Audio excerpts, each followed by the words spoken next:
Bem-vindo a Real Podcast. Podcast criado para você, pessoa da vida real. Você que é trabalhador, você que é mãe, você que é pai. Esse podcast foi criado com todo carinho e toda a dedicação para você. Eu me chamo Fernanda Ribeiro, sou psicóloga. Eu me chamo Jéssica Costa, sou neuropsicóloga, também faço parte do Real Podcast. E ele nasce como um convite para todas as pessoas que têm uma rotina acelerada, vivem também rotinas que a gente percebe nas redes, principalmente irreais, e que é um chamado, na verdade, o Real Podcast, para esse centramento, é um chamado também para compartilhar histórias reais e histórias principalmente que trazem possibilidades. O Real Podcast nasce justamente como um caminho para que a gente possa trilhar juntos. Em meio a uma sociedade que cobra tanto da gente, que cobra tanta perfeição, juntou eu e Jéssica, e aí a gente criou, né, um lugar, a gente queria um lugar para colocar as nossas inquietudes, as nossas angústias, os nossos anseios, e daí nasceu o Real Podcast. Então, Gel, fala um pouquinho de você. É um prazer para mim estar aqui com você nessa trajetória, nesse projeto maravilhoso, em qual a gente sonhou muito, né? A gente criou com muito, muito amor. Mas eu quero falar um pouquinho de você. Fala um pouquinho. Na verdade, o Real Podcast e estar com você é estar compartilhando tudo, né? Eu acho que nós temos essa trajetória da clínica, nós temos a trajetória que já nasce da graduação. E é um momento muito único porque a gente está proporcionando para todo mundo essa oportunidade de poder ver a psicologia, ver a profissão de um lugar de possibilidade, de um lugar onde, nossa, eu estou com essa dificuldade, até também para as outras pessoas, não precisa ser somente da categoria, né, da psicologia, mas também a categoria de outros profissionais, o quanto angustia, as questões de burocracia, as questões também de finanças, né, que é uma coisa que, com certeza, você vai falar, assim, com muita propriedade, inclusive, a gente vai trazer essa trajetória aqui, e também da parte de neuropsicologia. Mas não tem como, e foi uma coisa que a gente conversou muito, é uma coisa que às vezes os psicólogos deixam um pouco de lado, não tem como a gente falar de profissão se a gente não falar sobre a gente, se não passar por essa trajetória, não falar do autoconhecimento. E esse momento, falar dessa trajetória é justamente isso, é a gente poder contar como foi que a gente chegou até aqui, né? Como foi que o podcast surgiu? Como foi que Fernanda chegou até mim e falou, nossa, vamos sentar, vamos fazer o podcast. E qual foi o intuito? E foi justamente essa angústia que foi o que você realmente falou, né? Sim, então, esse chegar para você, né, de querer entender, vou procurar, a princípio vou fazer um projeto, mas não é sozinho. A gente não caminha sozinha nessa vida, né? Então, eu acho que esse podcast tinha que nascer da nossa caminhada, né? A gente veio aí da faculdade, a gente veio de uma longa estrada, né? Já temos 10 anos praticamente de formadas, mas dentro disso, a gente já na faculdade, já estava, né, em algumas áreas. Eu vim de uma segunda formação, então, dá uma angústia, né? Então, a gente partilha tanto nos intervalos do consultório, sim. A gente tinha que abrir um pouquinho esse papo para todo mundo que está nos assistindo. Verdade. E uma pergunta principal, e essa pergunta eu vou trazer para vocês. É possível encontrar um trabalho dos sonhos?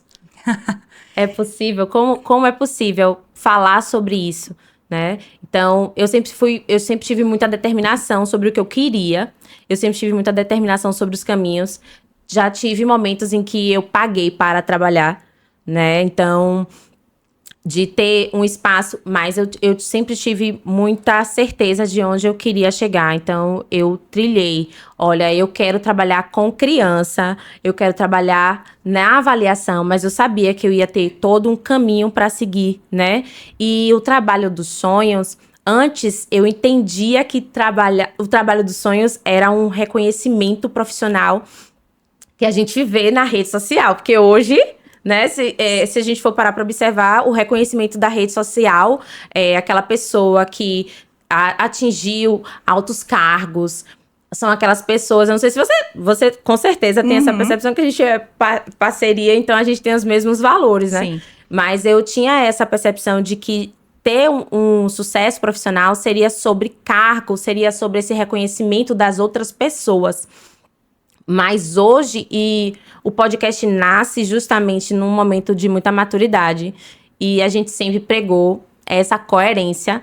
E hoje eu não tenho essa percepção da minha trajetória. Eu sempre percebi que o cargo não é sobre posição, é sobre o meu reconhecimento enquanto pessoa.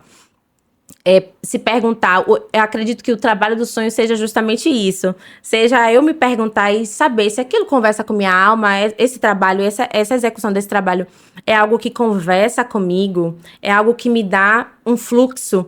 Então, assim, eu vou te devolver e vou perguntar. Já perguntei pro pessoal, vou perguntar pra você. O que é pra você um trabalho dos sonhos? Porque pra mim, o que me motiva hoje é poder trabalhar da forma que eu acredito, com honestidade e uma coerência.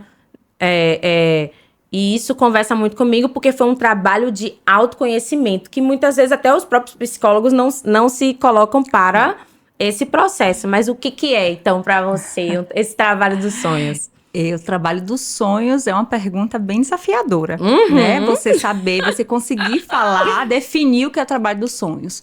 Mas eu penso que trabalho dos sonhos é você sair de casa com entusiasmo, né? É você ter uma determinação, é você conseguir produzir algo mais que faça seu trabalho chegar a essas casas, né? Chegar às pessoas que estão nos ouvindo agora. Eu acho que hoje eu estou vivendo um momento do meu trabalho dos sonhos. Sim. E eu acho que isso é a coisa mais rica que pode existir, né? Porque eu venho de uma segunda formação, minha primeira formação foi administração. Então, eu venho de uma trajetória, de um trabalho organizacional. E aí, fui para psicologia, porque a psicologia era um sonho de infância. Era um sonho de criança. Eu me apaixonei pela psicologia com 15 anos, né? Quando eu fui fui fazer terapia, e chegou lá, tinha uma menina com vitiligo. E eu achei encantador aquilo que a mente poderia fazer com o corpo. E fui, né? Fui fazer administração para seguir a carreira da família, mas a psicologia ficou. E fui para a faculdade, né? Comecei e me apaixonei. Me apaixonei pela mente, me apaixonei pela clínica, né? Não foi fácil, esses 10 anos não foram fáceis. Com certeza. Mas hoje eu penso que eu estou no meu melhor momento, eu estou no momento, né, que eu fui dentro da psicologia, fui para psicanálise e também fui para psicologia financeira, né? E por que psicologia financeira? Eu penso que a gente não vai muito longe da nossa história. Então, sim, porque eu vim de uma história e a psicologia financeira para criança, né? Eu vinha de uma história de pais separados, de pais que falavam de dinheiro, mas sempre naquela, sabe, aquela coisinha assim. Mas eu venho dessa realidade, então eu venho de uma realidade de uma construção com meu pai, de uma construção com a minha mãe. Então, eu fui, né? Fui andando nessa linha do financeiro, também para me organizar, né, me organizar na clínica, para entender o que é que chega na clínica, nas demandas, né, do consultório, que não é falado, que a gente não ouve na faculdade. E daí fui em busca, né, eu sempre busquei muito, eu sempre fui para fora, fui para Aracaju fazer minha formação, fui para BH agora fazer essa outra formação, sempre procurando nessas inquietudes, né? Fora também as trocas com os colegas. Claro. Não, e quando você fala sobre... A minha primeira graduação foi para seguir a carreira da família, veio uma questão bem interessante, que é aquela primeira pergunta que eu acredito que todo mundo escuta. O que você vai ser quando crescer? Uma pergunta que, quando é criança, as pessoas perguntam e as crianças falam, né? Inúmeras coisas. E às vezes sofrem as retaliações. E, às vezes, quando é o adolescente que sofre a pressão de responder sobre o que vai ser ali no momento de um vestibular, um momento de prestar. E aí vem, às vezes, a primeira graduação para seguir aquele Sim. caminho, mas aí você percebe que aí você para naquele momento e consegue identificar que não era aquilo que conversava com você, né? Não era aquilo, e que agora você faz a sua escolha e que esse caminho que você está trilhando sobre a psicologia financeira é ainda mais o que conversa contigo, né? Dentro Exatamente. desse processo. Exatamente, porque assim, é aquilo do processo de autoconhecimento, né, Gel? Porque assim, a gente vê que a gente psicólogos conversa bastante. entrarem, saírem da graduação, estarem atendendo e nunca ter frequentado um consultório, uma terapia, né? Então, assim, esse processo de autoconhecimento faz com que a gente tome parte da nossa história. Sim. Faz com que a gente siga os nossos sonhos, faz com que a gente converse com o sonho de criança que foi, em um determinado momento, foi tirado da gente, né? Foi apagado. Então, a gente acaba, nesse processo, trazendo diante... E a gente brincou hoje ainda, falando, meu Deus, você correu, e dentro da história de comunicação, onde a gente tá. Exatamente. Né? Então, isso... Minha irmã é jornalista, minha mãe é jornalista, então... E hoje estou aqui. Exatamente, brilhando. E isso dá porque a gente deu conta de ir seguir a nossa história, né? E por outro lado também vem aquilo, né, da base familiar que a gente sempre conversa, de poder também seguir, ser livre para estar aqui hoje. E uma questão também que eu acredito ser bastante importante é que nem todas as pessoas também têm essas possibilidades dessas escolhas. Sim. E a gente pode falar sobre essas questões de possibilidades, a gente pode escolher, né? Mas eu acho importante a gente também pontuar que nem todas as pessoas têm essa possibilidade, e nós estamos falando desse lugar de possibilidades, e todos esses processos que nós vivenciamos foram também escolhas, foi também pautado na determinação e também de todo esse processo de valores, dessa base e de tudo que a gente acredita ser a psicologia. Sim. Porque a gente pagou um preço muito alto, sim, para seguir essa psicologia, sim, né? E determinar, assim. Então, hoje eu sinto muita felicidade de ter essa parceria, da gente ser parceira, porque a gente tem as mesmas impressões, né? A gente tem as mesmas conversas, assim. Mas, falando sobre a gente ter essa mesma relação, a gente ter esse mesmo pensamento, uma das questões sobre os nossos desafios, assim, na clínica, e que a gente conversa bastante, são os novos pacientes, as pessoas, e você falar também que não é conversado sobre finanças, sim, na clínica. Muitas vezes o paciente sinaliza que não pode realizar aquela avaliação, muitas vezes o paciente sinaliza que, ou até as crianças não acreditam ser capazes de fazer alguma coisa, elas chegam com crenças de incapacidade. E quando você me sinaliza que a gente discute os casos, você vem e me fala assim, bom, é sobre a parte financeira dessa família, né? Então, o que você pode falar a respeito da relação familiar e qual é o impacto que tem, né, dessa relação familiar na criança, na família, quais são, né, todas essas reverberações aí. Então, a gente entende, né, que a parte financeira já fala na hora do pagamento da sessão. Não tem como a gente tirar do pagamento, a gente tirar o financeiro da psicologia, né? Só que a gente vem de uma psicologia que tem um estigma de assistencialismo. Então, sim, ou seja, que você precisa ir também para a questão social, que é um tabu. A gente entra na faculdade e sai da faculdade sem falar de dinheiro. E não é ensinado na faculdade, não tem...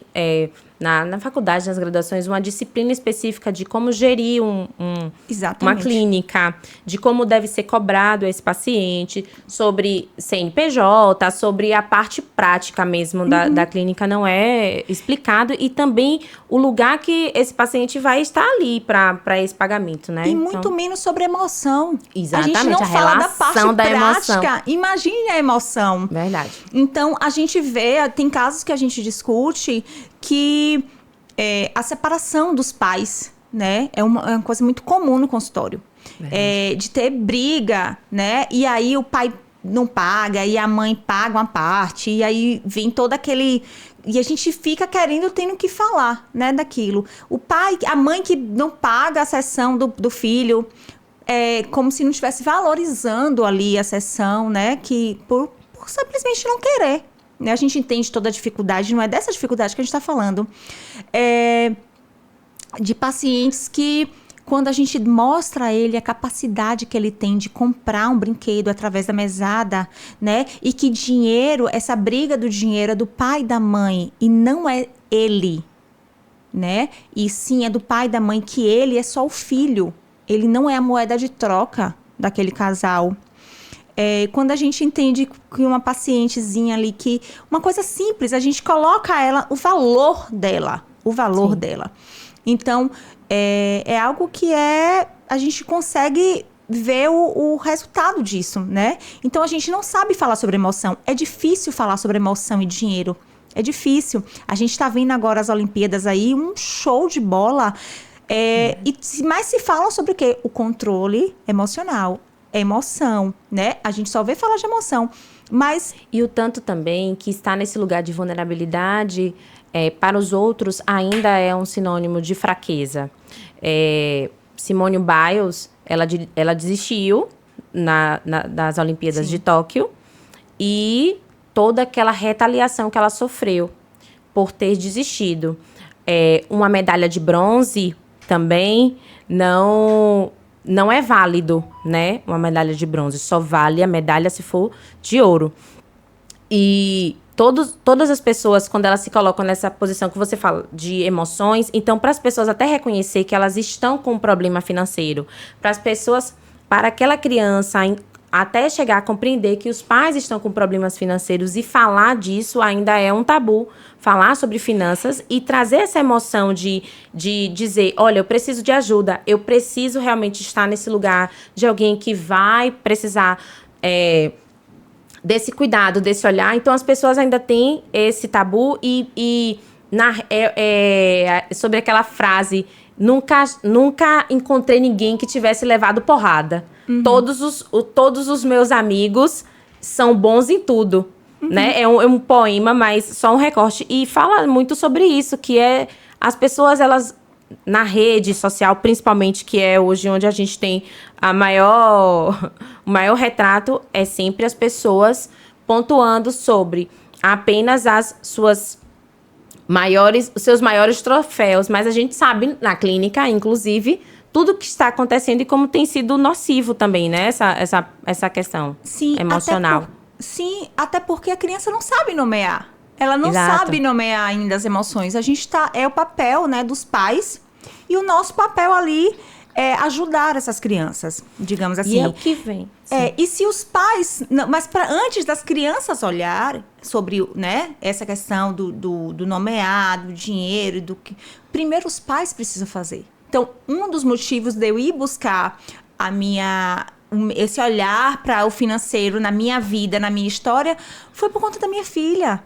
Né? Foi porque eu quero que ela tenha uma relação diferente, ela tenha um futuro diferente, eu quero o melhor para ela, né? Um dos principais motivos foi esse. Então, se eu olho para mim, eu vou dar para ela uma base diferente, uma base melhor.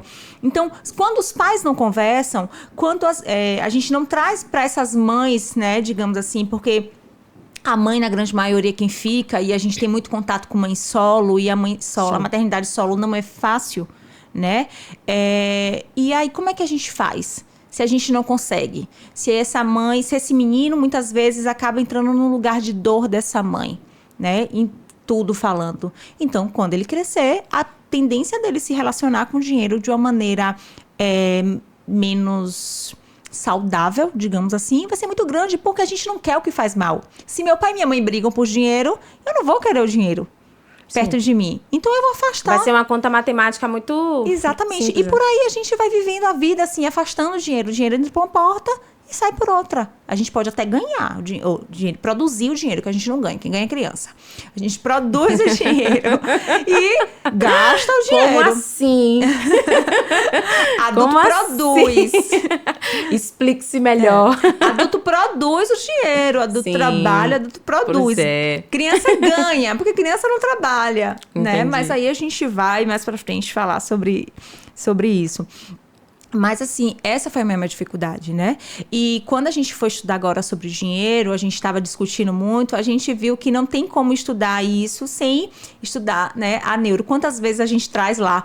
Porque a idade emocional da criança, né? Quando a criança se sente pronta e a criança com TDAH, com autismo, o quanto essa questão do dinheiro acarreta nessa mãe, né? Então, você tem essa experiência que você, lá, quando vai fazer os testes, você vê muito isso na realidade, né? Como é pra você? Como é que você vê essa questão das dificuldades da neuropsicologia hoje? E você falou um ponto importante. Esses sinais, o dinheiro pode vir como um sinal de um diagnóstico. Por exemplo, como as pessoas lidam com o dinheiro diz muito sobre um funcionamento de um comportamento. Então, se é um comportamento mais impulsivo, então se está dentro de um critério de diagnóstico de TDAH, né? A impulsividade, então a gente pode ter um sinalizador de que pode ter um diagnóstico. Se é um comportamento mais rígido, com dinheiro, a gente pode pensar que está dentro de um recorte de autismo. Claro que nós temos que ter o cuidado sobre diagnósticos, porque a gente está num momento muito delicado eu acredito, da saúde mental, uma crise, não sei se a expressão melhor seria crise, mas sobre erros de diagnóstico, sobre uma máxima de todas as pessoas têm um diagnóstico, e eu vou abrir um parêntese para essa frase, é uma frase responsável por conta da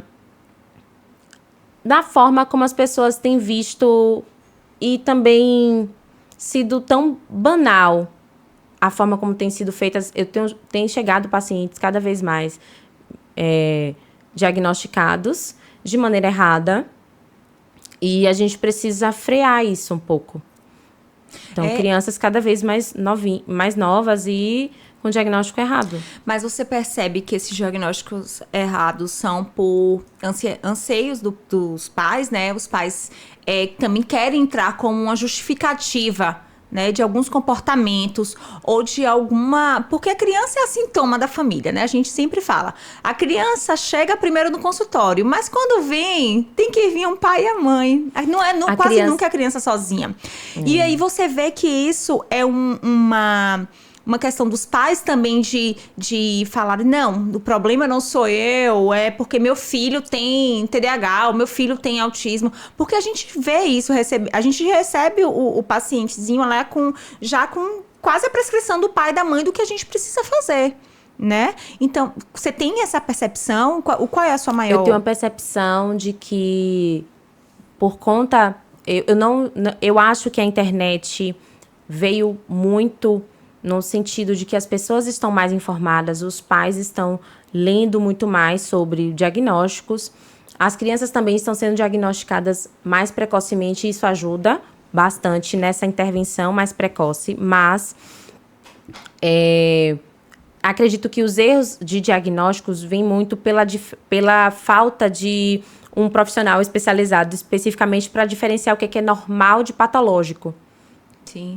Então, vão ter comportamentos das crianças que você vai observar e você vai pontuar um comportamento específico e, às vezes, ele é observado esse comportamento e as pessoas, elas já generalizam e fecham um diagnóstico específico. A criança, por exemplo, está com atraso da linguagem, mas... existem os marcos de desenvolvimento, elas precisam desenvolver essa fala até determinada idade, mas isso vai variar de criança para criança, né? Claro que nesse recorte ela vai precisar desenvolver. Só que as pessoas não sabem diferenciar o normal do que é algo de um transtorno. Então, o transtorno vai trazer um prejuízo para a criança. Então, os pais estão indo cada vez mais para o consultório.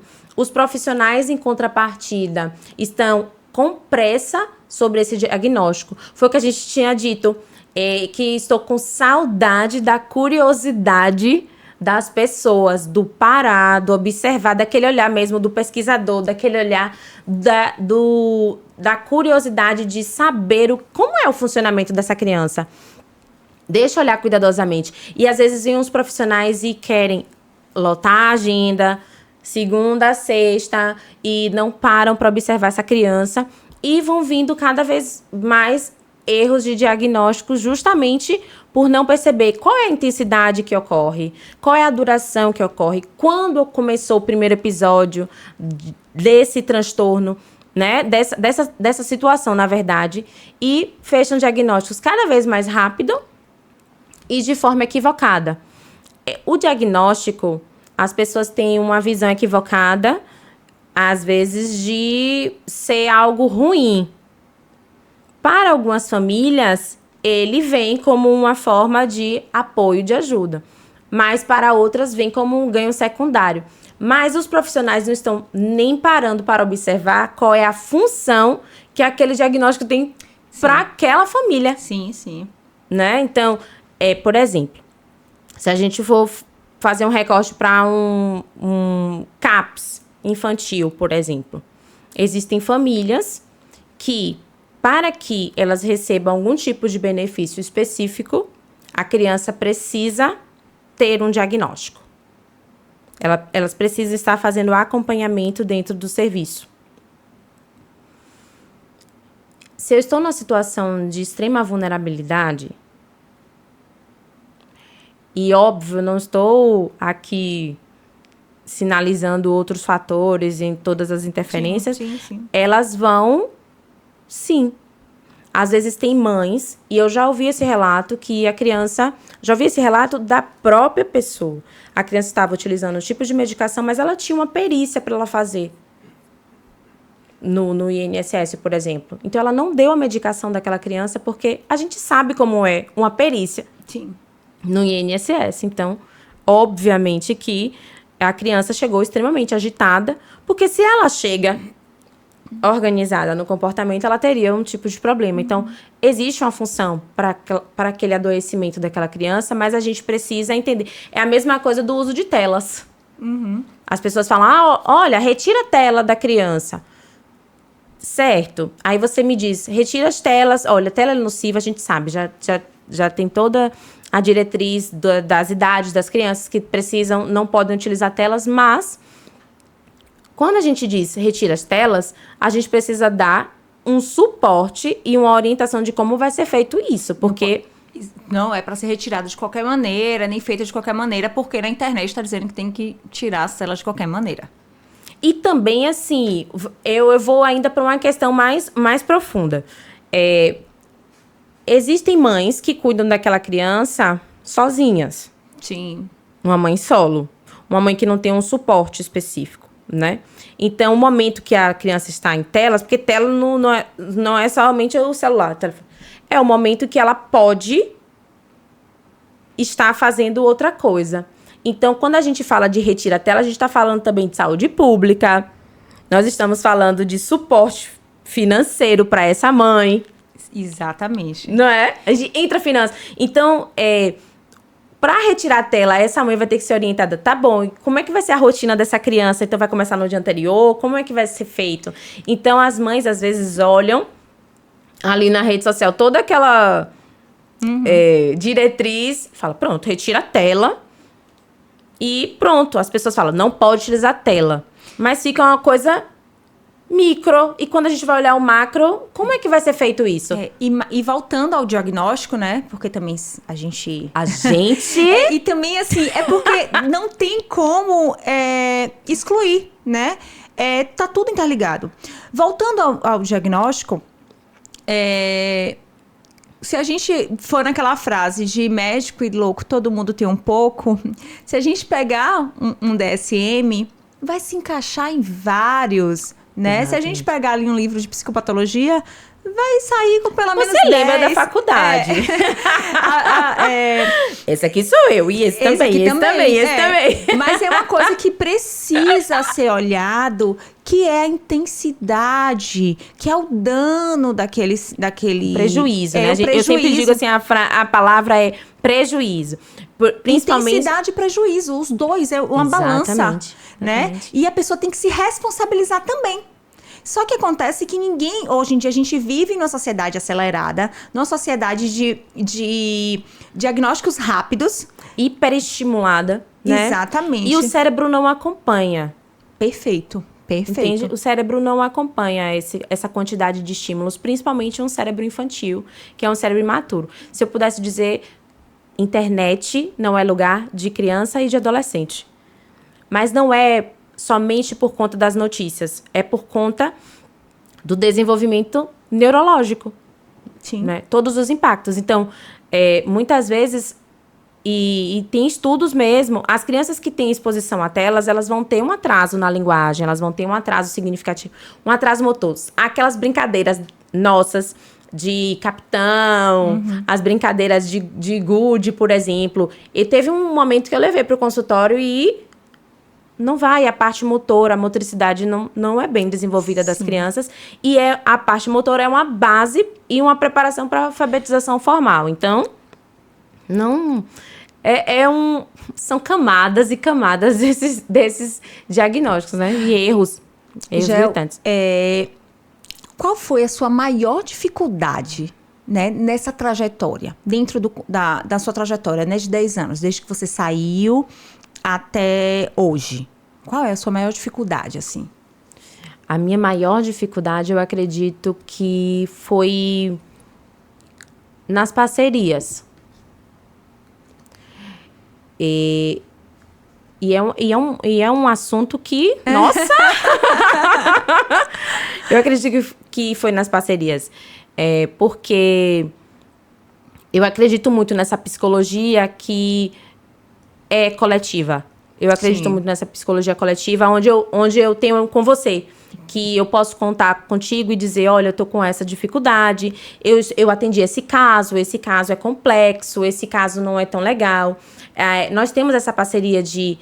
Não tem problema você brilhar, não tem problema você crescer, não há problema algum que a gente faça isso junto. E não há problema nenhum. Hoje é seu dia, hoje é meu dia, a gente não tem essa dificuldade. Mas meu maior problema foram essas parcerias. E quando eu me colocava dentro dessa questão, dessa vulnerabilidade de, olha, eu não sei, as pessoas entendiam como...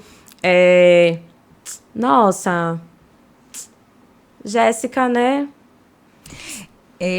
Sabe? Eu lembrei agora, não sei se você vai lembrar, da nossa primeira reunião, que foi no consultório, que foi para um projeto chamado Se Você Cresce, Eu Cresço, né? Sim. Que foi um projeto que a gente queria para reunir... profissionais daqui, da cidade. Profissionais de psicologia da cidade. E nesse tempo aí veio a pandemia, veio tudo. E eu acho que eu fiz essa pergunta porque eu já imaginei que ia ser, né? Porque a gente sempre partilha, mas eu também acho que é a minha maior dificuldade hoje. A minha maior dificuldade é hoje, né? E desde sempre. Que é aquilo de vir com o coração aberto, né? De vir com aquilo de poder trocar. São, né? As trocas e muita presença, muita entrega. Exatamente. Né? E as contrapartidas. E quando a gente entende que a psicologia e nenhuma profissão cresce sozinha, vive sozinha, né? Nenhuma profissão a gente vai conseguir. A gente precisa dessa troca. A gente precisa entender que se Jéssica cresce, eu cresço, a minha colega do lado cresce, os meus colegas, né, de psicologia do mundo crescem. Hoje em dia o online está aí para isso, né? Sim. Então, como isso é difícil, e eu acho que não é só um anseio nosso da psicologia, né? Eu acho que é de um anseio em todas as profissões, né? Eu percebo que dentro da psicologia financeira, né, tem uma coisa que a gente fala muito, que é quando sua amiga brilha, quando ela faz um projeto, quando ela realiza alguma coisa, você se emociona, você fica feliz, você partilha, você é a primeira pessoa a estar lá com ela, né? E se a gente pensar nesses projetos, nessas andanças nossas, quantas pessoas ficaram felizes, né? E aí a gente vai vendo ao nosso redor. Então, eu acho que a maior dificuldade dessa caminhada E o quanto a gente, enquanto categoria, estaríamos muito mais fortalecidos. Exatamente. Né? E teria um crescimento muito maior na cidade, porque tem muitos profissionais muito excelentes, mas essa partilha... Mas é uma das questões que a gente traz como tripé da psicologia, que é supervisão, desenvolvimento pessoal e teórico. Então, nem todos os psicólogos fazem esse caminho de autodesenvolvimento, né? De olhar para si e poder estar numa relação onde pode ser conversado dessa vulnerabilidade. Então, muitas vezes a gente percebia que ia conversar a respeito de um assunto e... Nossa, mas você não sabe sobre isso? Que foi aquela pergunta... Nós precisamos ter respostas para tudo. Eu acho que quando a gente diz que sim, que a gente tem resposta, que a gente sabe de tudo, é perigosíssimo. Eu acho porque perigoso. A vida já não tem mais sentido. Porque a gente vê para a vida para aprender. A gente vê para a vida para poder desenvolver cada dia mais. Não importa a idade que esteja. A gente vê aí pessoas de 80 anos... se desafiando. A gente vê pessoas de 100 anos travou! Se desafiando, né? Então, quando a gente acredita que a gente sabe tudo, que a gente domina tudo, a vida não tem mais sentido. Sim. E o primeiro passo para entender essa questão do saber... Tem uma curva específica que quanto mais a pessoa sabe, mais ela entra em desespero. Sim. Sei como é. Sei. Você sabe como é como isso? Como é isso? Aconteceu isso esses dias? Aconteceu. Quanto mais a pessoa sabe, porque ela precisa passar pelo processo de eu subentendo que eu sei, por isso existem outras teorias, e ela vai lendo. E isso que é o fantástico. Sim, sim. Mas a gente tem percebido que pessoas que arrotam serem especialistas, arrotam essa questão mesmo, e não há uma profundidade a respeito de nada. Quem sabe de tudo acaba não se aprofundando em uma área específica. E foi o que aconteceu comigo na avaliação neuropsicológica. Infantil e de adolescente. Lembra que a gente conversava? Eu falava, eu não tenho condição de atender dentro de outras vertentes na avaliação neuropsicológica, até porque tem um recorte ali do desenvolvimento, tem os testes específicos para serem analisados, né? Da parte de psicoterapia, não, mas da parte de atendimento de avaliação, sim. E o leque que é a avaliação neuropsicológica, o quanto a gente estava falando sobre quanto é complexo tudo e o tempo de dedicação, então estamos indo.